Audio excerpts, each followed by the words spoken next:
కేంద్ర పెద్దల వద్ద రాష్ట్ర హక్కుల గురించి గట్టిగా అడగలేకపోతున్నారనే నెగిటివ్ ఫీలింగ్ కనుక ప్రజల్లో బలంగా నాటుకుపోతే అది తమిళనాడు తరహాలో ప్రాంతీయవాదం బలపడటానికి దారితీస్తుంది.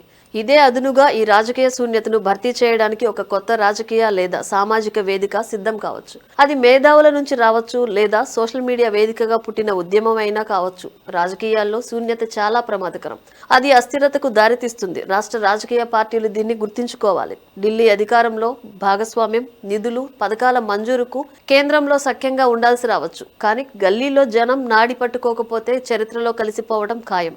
ప్రస్తుతానికి రాష్ట్ర రాజకీయాలు వెయిటింగ్ మోడ్లో ఉన్నాయి. కొత్త తరం నాయకత్వం ఈ శూన్యాన్ని భర్తీ చేస్తుందా లేక ఉన్న నాయకులే తమ పంతా మార్చుకుంటారా అనేది ఇప్పటికిప్పుడు అంతుచిక్కని ప్రశ్న. కానీ రాజకీయాల్లో శూన్యత అనేది శాశ్వతం కాదు. ప్రజల్లో సహనం నశించినప్పుడు, మార్పు కోరుకున్నప్పుడు ఖచ్చితంగా మార్పు వస్తుంది. కొత్త నాయకత్వం తెరపైకి వస్తుంది. రాజకీయ పార్టీలు, నాయకులకు మనుగడ చాలా ముఖ్యం. దానికోసమే ఢిల్లీ ప్రభువుల అడుగులకు మడుగులొత్తుతున్నారని ప్రజలు ఆరోపిస్తున్నారు. ఇప్పటి ప్రాతిపదికనే డీలిమిటేషన్ జరిగితే దక్షిణాది రాష్ట్రాల్లో ప్రాంతీయ ఆత్మగౌరవం అనేది పెద్ద ఎన్నికల అంశంగా మారవచ్చు. ఢిల్లీకి తలొగ్గితే గల్లీలో ఓట్లు పడవనే భయం మొదలైతే తప్ప పార్టీలు తమ పంతా మార్చుకోవు. అటువంటి భయం కలిగించాల్సింది ప్రజలే.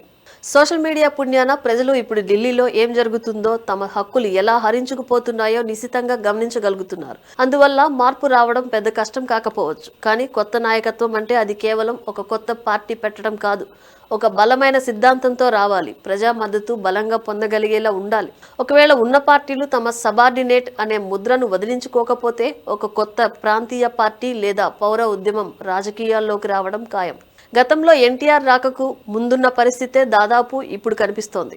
అప్పట్లో కూడా ఒక రకమైన పొలిటికల్ వ్యాక్యూమ్ ఉండేది. నాడు ఎన్టీఆర్ దాన్ని భర్తీ చేశారు. మరి ఇప్పుడు ఎవరు ఆ బాధ్యత తీసుకుంటారన్న దానికి కాలమే సమాధానం చెప్పాలి.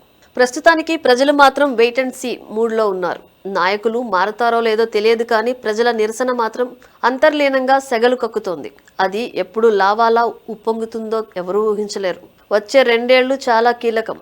నియోజకవర్గాల పునర్విభజన వల్ల ఏపీ సీట్లు తగ్గకపోయినా ఉత్తరాదితో పోలిస్తే మన వెయిటేజీ మాత్రం ఖచ్చితంగా తగ్గుతుంది. ఈ పాయింట్ మీద ఏ పార్టీ అయితే గట్టిగా నిలబడుతుందో, ఏ పార్టీ అయితే కేంద్రాన్ని ధైర్యంగా ప్రశ్నిస్తుందో, రాష్ట్ర ప్రయోజనాలకు పెద్దపీట వేస్తుందో ఆ పార్టీకే భవిష్యత్తు ఉంటుందన్నది వాస్తవం.